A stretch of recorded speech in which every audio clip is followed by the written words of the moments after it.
Hello everybody and welcome back to another episode of the Xbox Show. I'm your host Tom, and as always I am joined by my co-host Diana, Miss Deus Geek. Hello everyone. Welcome. Oh, what a week it has been. We've got a lot to talk about. I think this is our biggest show since probably E3. Mm-hmm. This big It's always week. been a big show though. Yeah. This is a big week. Lots to talk about, lots of exciting things coming up. But as always, first things first, what have we been playing this week? Let's start off with you, Diana. What have you been playing this week? Mostly Psychonauts 2. Yep. Yeah. Big hit. Yes and no. Yeah. I did like it originally when I first started, but now I can see that there's a lot more to the game than just it being a good game. Yeah. So I've been enjoying it. And so you never played the first one, right? No, never played the first one. So the first game, for those of you who don't know, came out, I think it's 16 years ago. Mm-hmm. It came out on the original Xbox 360. It was very weird. I want to say like cult classic game. And you've obviously played the second one. And it is a bit bizarre, right? It's different. Yeah. It's different to a lot of the games I play, because I don't play platformers generally. That's more your thing. Yeah.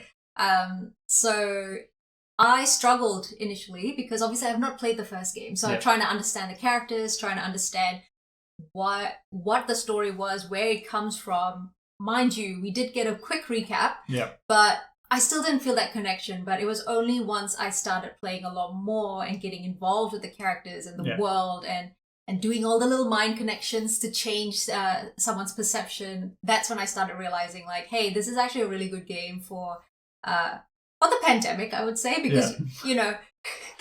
It's all about changing your thoughts and perspectives, so taking a negative situation like lockdown and putting a positive spin on it. Yeah, I mean, you were watching me when I was playing the bit where this woman was trying to decide between how to get money, and for her it was like, I'm just going to do it myself, I'm going to just put all my bets in on gambling, and then the main character has to go in there and change her mind to be like, actually, hey, this is not the best idea, how about this instead? There was a powerful moment as well where with that same character you come across a bit in her brain where she's like, doing something alone is the right thing, you don't need any help from anybody, don't accept help, that's bad, that's the loser's way, do it by yourself.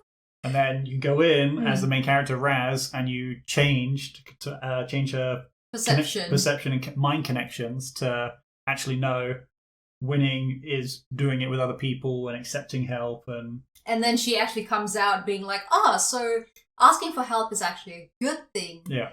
It's not going to be a detriment to you. It's not going to cause any negative impacts on anything that you're trying to do. Yeah. And it was really funny as well, because obviously Raz is an intern in the game, because he's meant to be this brand new kid who's just joined the Psychonauts agency. And the woman that he goes into the mind of is one of like the senior co-founders of the Psychonauts. She's the top dog. And so it's funny to see this little newbie go in there and be like, hey, I'm new, I'm going to change how you think now. Yeah. Aside from Psychonauts, that's pretty much taken up your time, right? Pretty much, yeah. I mean, I haven't had the chance to play anything else, to be honest. I mean, I've watched you play a lot of games, so why don't you tell me and tell the gang, what have you been playing? Obviously, important thing to note, Psychonauts on Game Pass. Download it and play it now if you've got a Game Pass subscription. And it's available on both console and PC as well, so that's the good thing. Speaking of Game Pass, another game that came to Game Pass, which I've been playing, is 12 Minutes. That's the one that had Daisy Ridley, Willem Dafoe, and James McAvoy. That's the one, 3 people. Very bizarre game. It's a top-down, point-and-click adventure where you follow the main character who's stuck in a 12-minute time loop. Okay. That's how does the that basic work? Promise. So what, 12 minutes and then it resets? Yep. 12 minutes resets? Yep, practically. And you basically, I don't know if you ever played those old school point and click adventures, like Sam and Max is one that comes to mind, or even like Leisure Suit Larry is another point and click adventure. Never heard of these games. Yeah, basically you click on things on the screen and your character will go to where you've clicked. Okay. And then you add things to your inventory and you have to... It's a bit clunky on console. I probably wouldn't recommend playing it on console.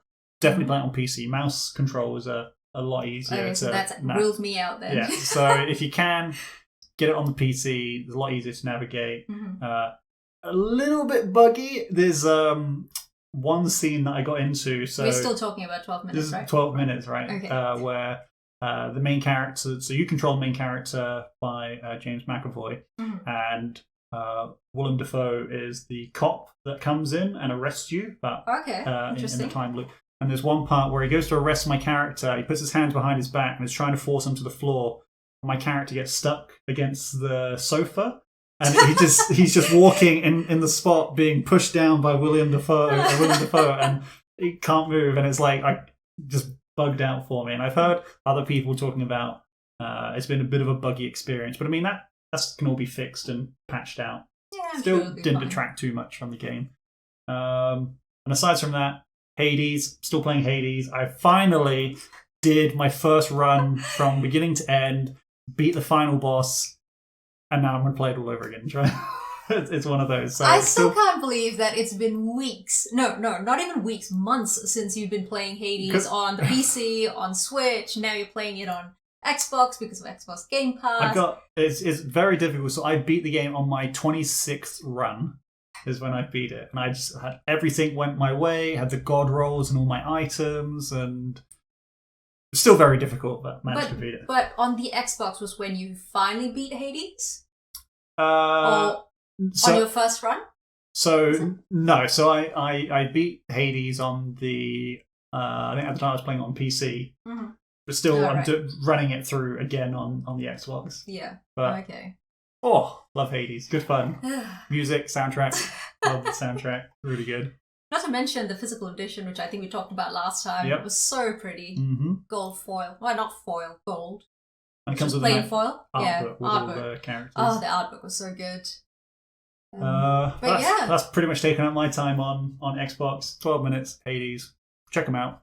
Game Pass. And Psychonauts. Don't forget Psychonauts. But obviously there's been other games that have obviously come out on Xbox as well. Yeah. One of which is such an old school throwback that I freaked out about when QuakeCon announced that Quake, the original Quake, was out on Xbox, PC, basically all consoles and obviously PC, on top of being available on Xbox Game Pass for not just PC but console as well. So playing Quake on console blew my mind. So Quake, fun fact, is effectively the godfather of multiplayer first-person shooters. So you had things like Wolfenstein and Doom pick up first-person shooters, and then Quake, that's what kicked off the multiplayer. And you've had QuakeCon, which has gone on for years. Yeah. Obviously a bit different this year with the pandemic and lockdown. But, it was obviously for me, whenever I think QuakeCon, I just think Quake-related highlights and updates. But this year we had, obviously, is it the 11th anniversary or 10th anniversary of Skyrim? Yeah, 10th anniversary. 10th anniversary, so they've re-released it again.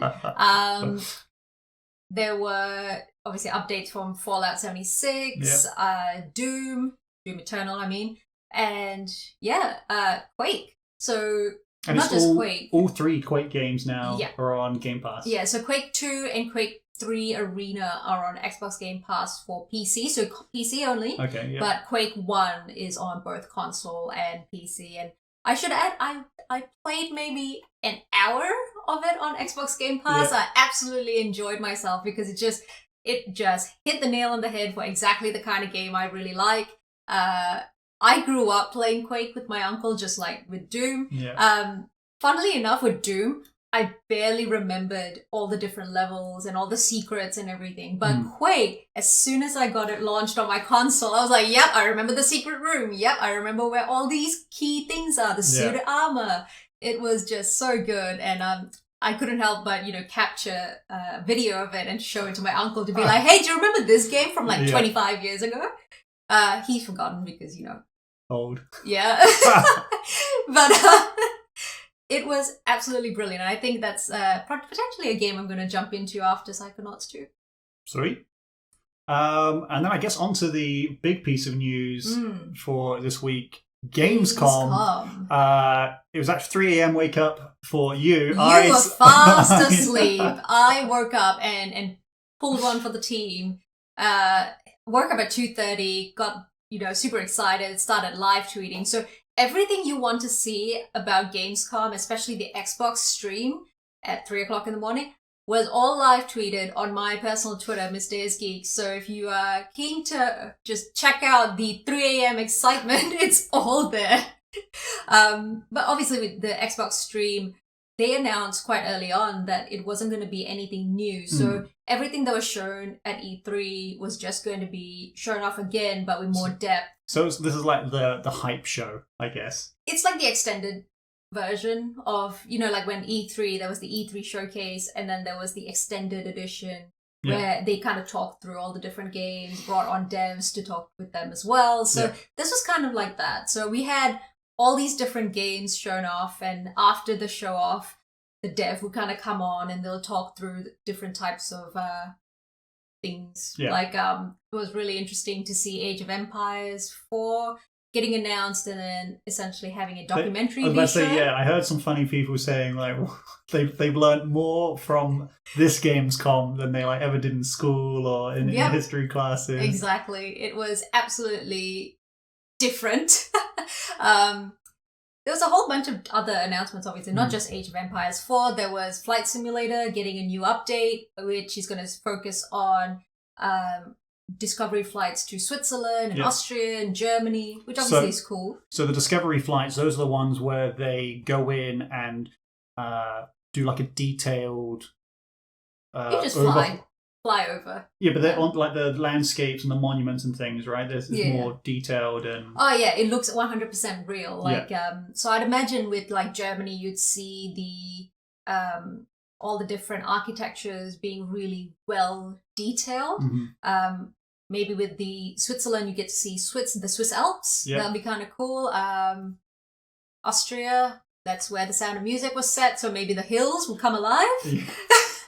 But no, that was obviously really exciting because it just shows off a whole new area to explore. And I think there's a new jet as well, a Junkers plane. I mean, they're coming out with a bunch of stuff. We've got the Top Gun DLC on the way as well, which is obviously going to be very exciting. And this is a flight sim. All this really cool stuff coming out. This is a flight sim.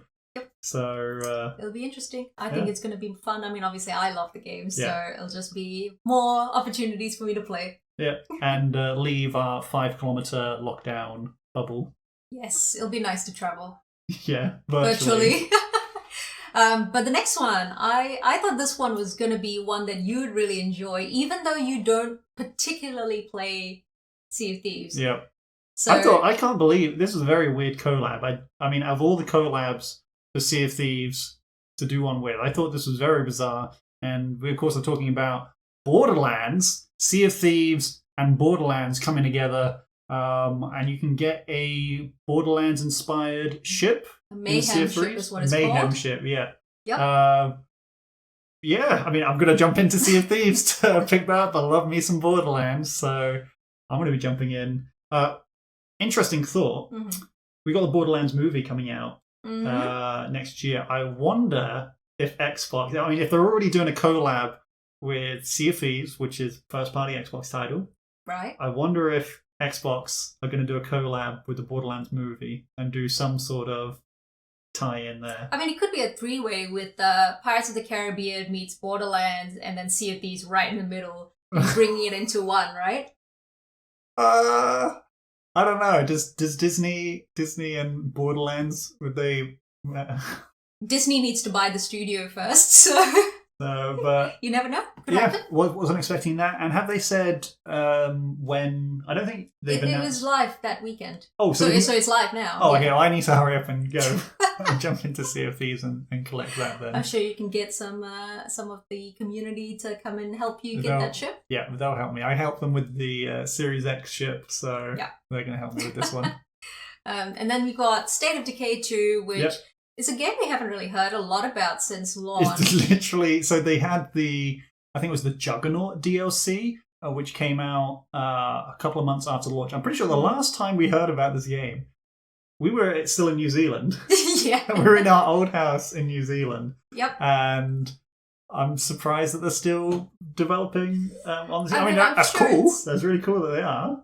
Well, I mean, all that it's coming really is just you're bringing an area from State of Decay 1 into State of Decay 2. Trumbull Valley, it's called, I believe. So you just get like new characters, new maps, new weapons. Yeah. So I guess you're going to have to keep bringing things to the game if you want the community to play. So they're doing right by the community. I mean, some people are saying that some people are saying they kind of wish that they weren't working on this piece of DLC because that means that they're taking time away from State of Decay 3. True. And they won't be focusing on that. But maybe now, this is the last piece of DLC, maybe now they'll be focusing on State of Decay 3. And it's actually interesting how the game world kind of goes on these like cycles with themes and how we haven't had a zombie theme since, I think... Dead Island? Dead Island, which was 2011. Oh, Dead Rising, sorry. Dead Rising. Dead Rising 4 came out much later. But, I mean, we go through cycles, so it seems like we're back on the zombie games again. So we've got State of Decay update, and now we've got Dying Light 2, which is still on the way. I'm pretty sure they announced this game years ago, and it's still on the way. Have they haven't dropped a release date for that yet, have Not they? that I'm aware of, no. But I'm very looking forward to that game. So, unlike State of Decay, which is... It tries to set itself in realism where you've got all your hunger, so you've got to look after people, relationships, things like that. And it's a third-person game. State of Decay is a first-person parkour zombie game. So that's the... Parkour. Yeah, so they made... When the first... could get my names mixed up here. Dying Light, when it first was announced, it was a parkour zombie game. So you saw a guy that was doing crazy parkour through this town, which was... being taken over by zombies, and it came out, it was very reminiscent of Mirror's Edge. I don't know if you ever played that. It came out on the 360, PS3, and it was a, again, first-person parkour game.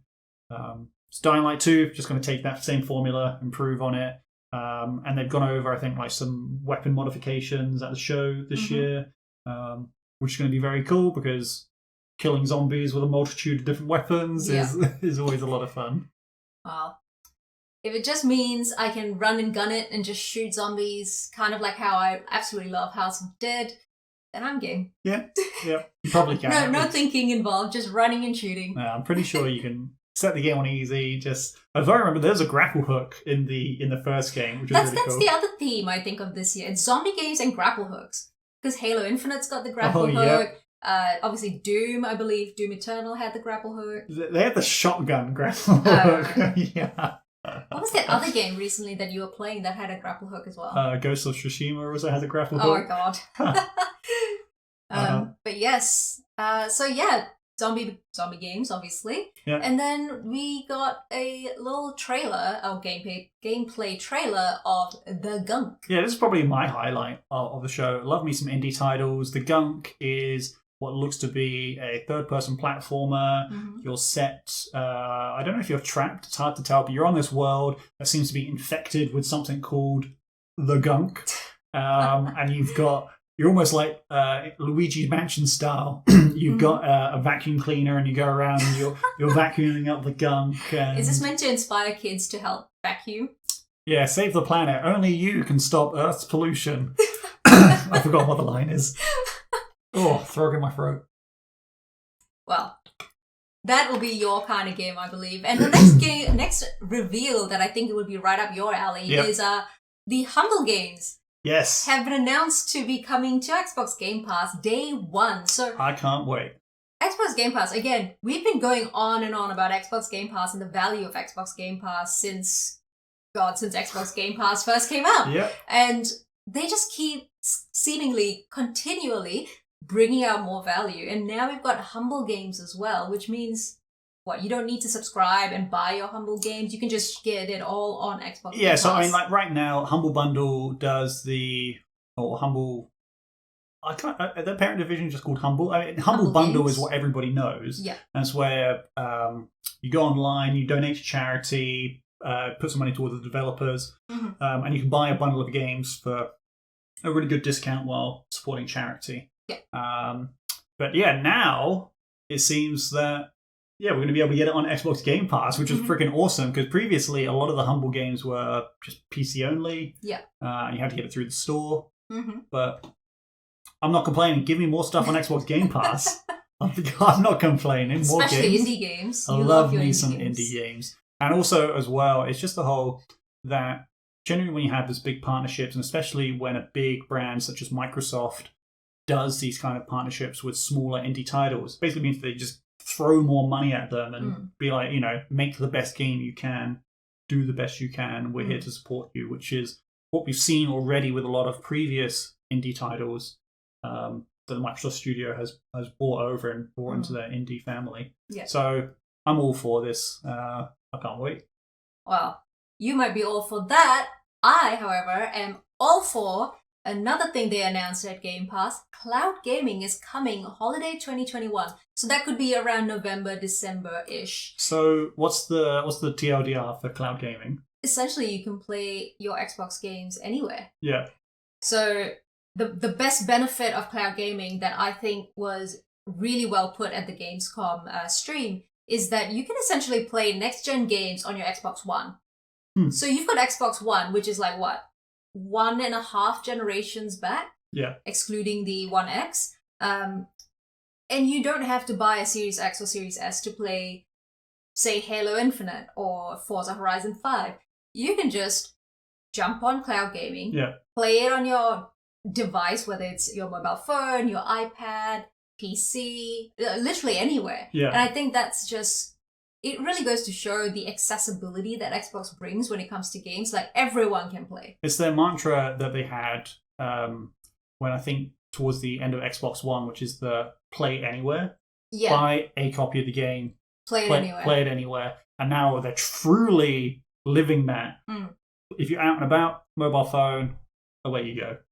Like, I mean, it's wild how crazy, as technology is coming across. See, the thing that I think with this now, do you remember all those times when we go shopping and I'm buying clothes or looking at things and you're just standing around just scrolling? Now you can actually sit down and play video games. Play my Xbox. Now I've got a reason to bring my Xbox controller and mobile phone adapter and just... Well, I mean, you would need to, right? You can't play.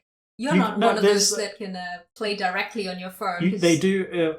You actually can get touch controls on your phone. So it brings up a little controller overlay that sits over the top of your phone. So it's similar to if anyone's played any of the MOBAs, like the League of Legends mobile game, how the controls appear on the side. Yeah. It's basically like that. But obviously, if you have a small screen and big thumbs, that's going to be an issue. So we'll work out. In fact, the technology's there. Play games literally anywhere. I mean, I'm all for it. I'm not going to complain.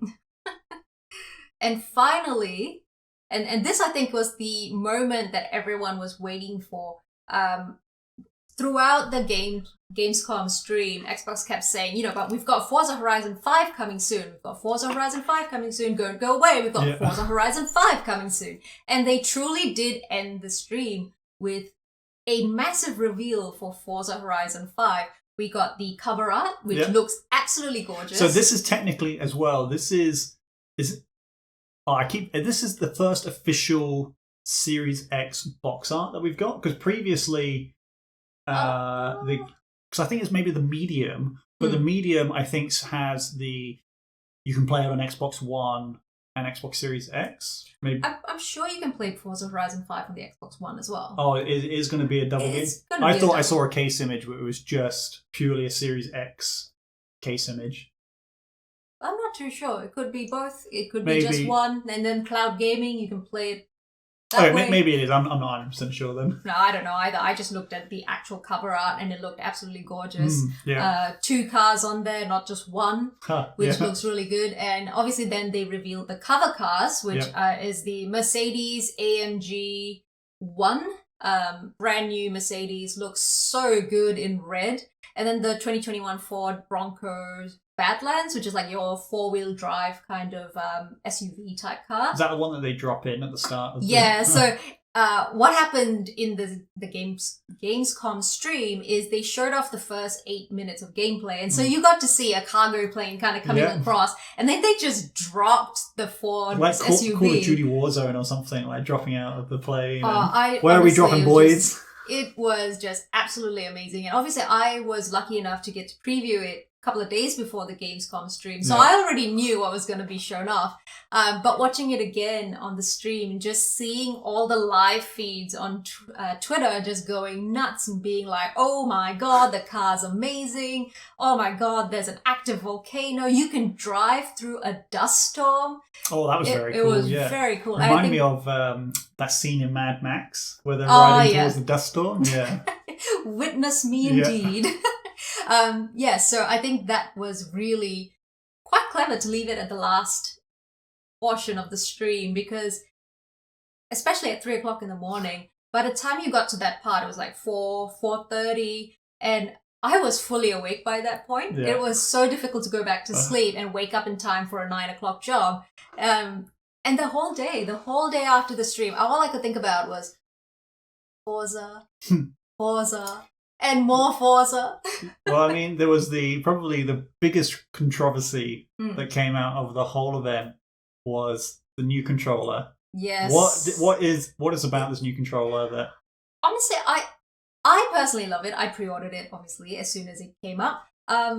It's a yellow translucent controller with the added colors of pink and blue, kind of like dust smoke, like with the. It's kind of like, imagine do you know the Holi festival that a lot of Indians celebrate with all the colors and colored powder, and you kind of just throw it on each other. That across the controller. Yeah, so it pretty much looks like someone's just gone, oh look, a yellow controller. Let me just throw some color on that. And so there'll be a picture of the controller on the screen, no doubt, but the colors that they use are like this neon blue and pink, which when you see it, a lot of people are going, wait a second, this looks like a lot like Rage 2, that's the title. Yeah, but at the same time, it's a festival, right? Like, Forza Horizon is very known for being a festival series of racing. Like, I mean, so it's got a festival vibe. You've got all the smoke cannons that go off and things like that. So I think it's really cool. I mean, the only negative impact, or well, negative statement I've heard and seen is that the yellow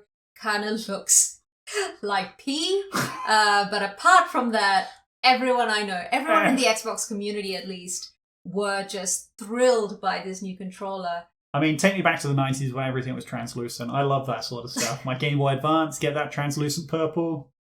Game Boy Color, they had the clear one. I mean, you know, I'm not a translucent girl, but I think the addition of the two different colors, the pink and blue on top of yellow, just looks so good. It's very different as well because you've got the rubberized grip at the back of the controller, which is black. Yeah. So it's not just yellow all the way around. It's actually a little bit different to other controllers that obviously you've seen, because I collect all controllers.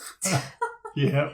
But yeah, no, I think it really was the combination of the cover art reveal, the cars, and then the controller that really made Gamescom for me personally. So I'm just super excited. Yeah. And obviously that controller will launch with the game, I imagine. I'm not 100% sure. I'm confusing it with the next piece of news that we were going to talk. The next massive announcement. So interestingly, at Gamescom, during the Xbox stream, the core focus was Forza Horizon 5. Yep. There was nothing about Halo Infinite. I think that really is one thing that the Xbox community were kind of up in arms about, because it was like, well, it's the Xbox stream, but where's Halo Infinite? We've done the technical preview. We know it's coming. When is it coming? When's the release date? And I remember that just before Opening Night Live with Jeff Keighley, someone tweeted a leak of the Microsoft Store with the release date of Halo Infinite on there, and it was set for December 8th. And now you know with Xbox, if there's a leak, the announcement is going to happen right away. And exactly that happened during Opening Night Live, where they announced Halo Infinite to be releasing on December 8th of this year, which is very different because it's a whole month after its 20th anniversary. Yeah. So I kind of figured it's because Forza Horizon 5 is releasing in November. Yeah.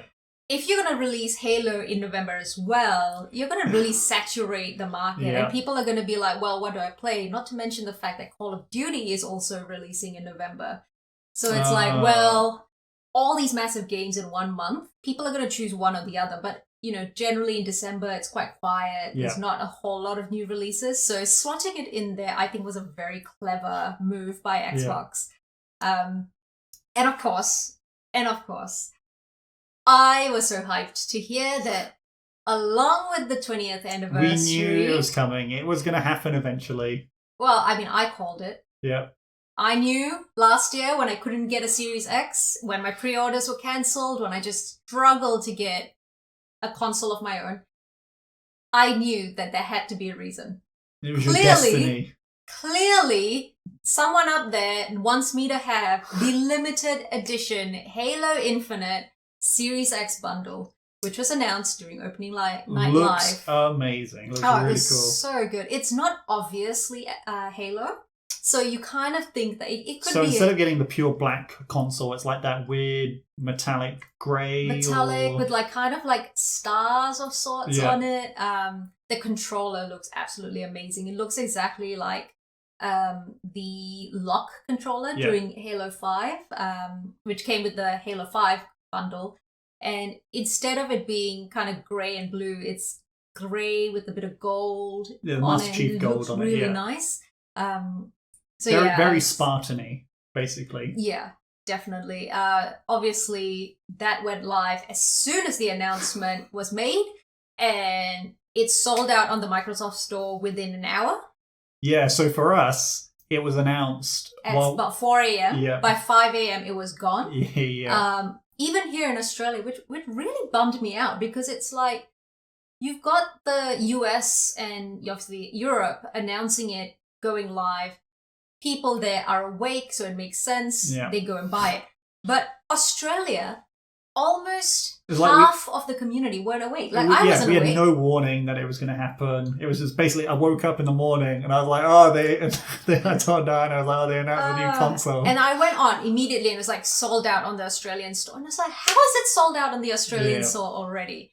So thankfully, JB Hi-Fi, EB Games, and a few other retailers were going to put theirs on sale much later in the day, so it's a more normal time. And I wouldn't say fair, because obviously scalpers. If you go onto eBay and you type Halo Infinite Series X console, gross.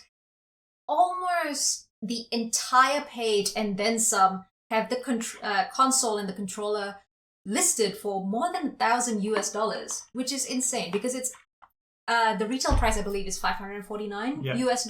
So $1,000 Wow. You've basically limited genuine fans from being able to access this. Don't forget, the Series X, the standard edition, is so hard to come by as well. We're almost a year later after the console launches, and still next gen consoles are still impossible to get. Exactly. And so this Halo console is going to be so accessible, or it's meant to be accessible for those who, like me, haven't been able to get the Series X console. So it was a bit unfortunate for everything to just get sold out, even on the retail sites. Within seconds, gone. Yeah. And it was a bit hard to see it go so fast and so many people missing out.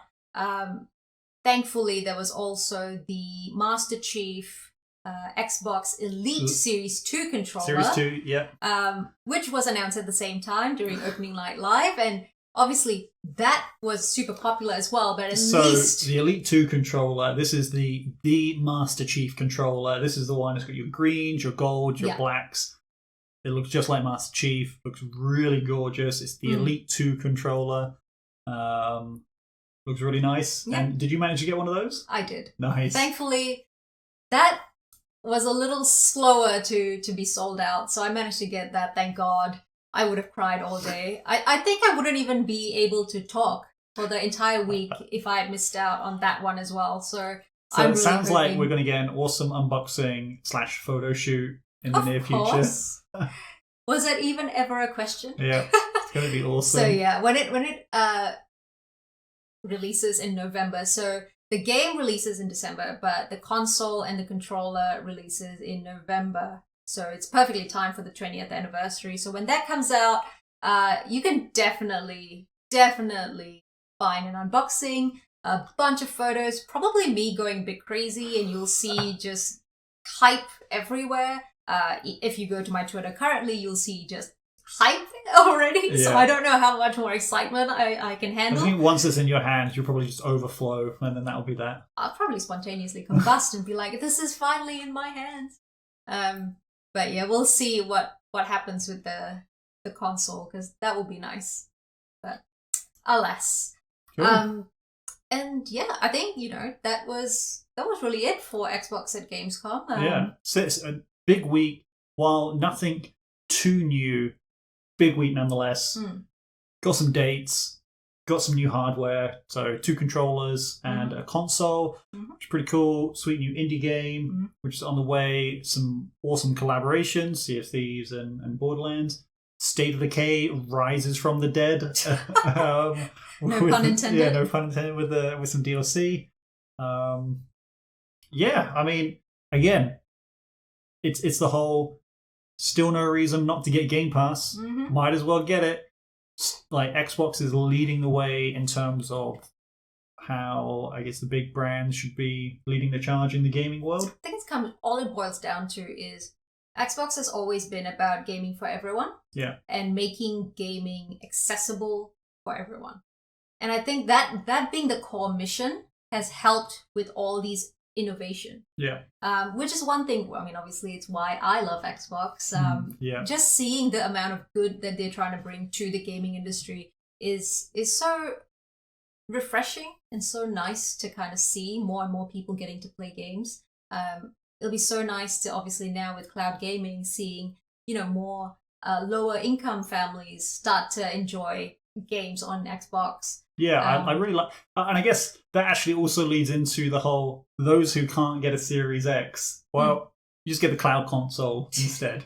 Yeah. So, I mean, yeah, that is nice that while there's a lot of not very cool stuff happening with the scalping of the consoles and people still not being able to get a console, even though we're nearly a year later, you can still experience the Series X through the new services that are coming out towards the end of the year.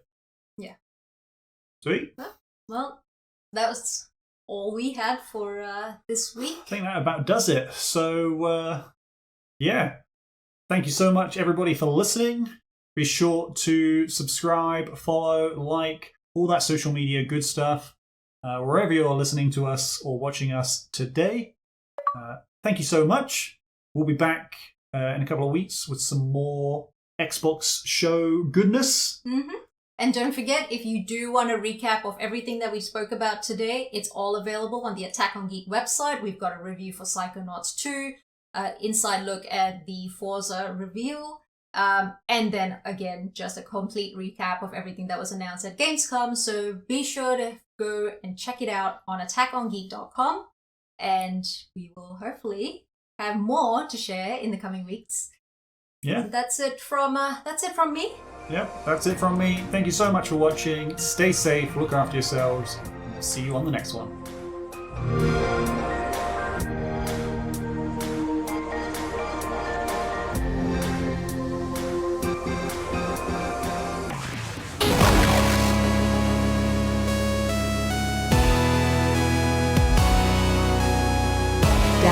Gamer.com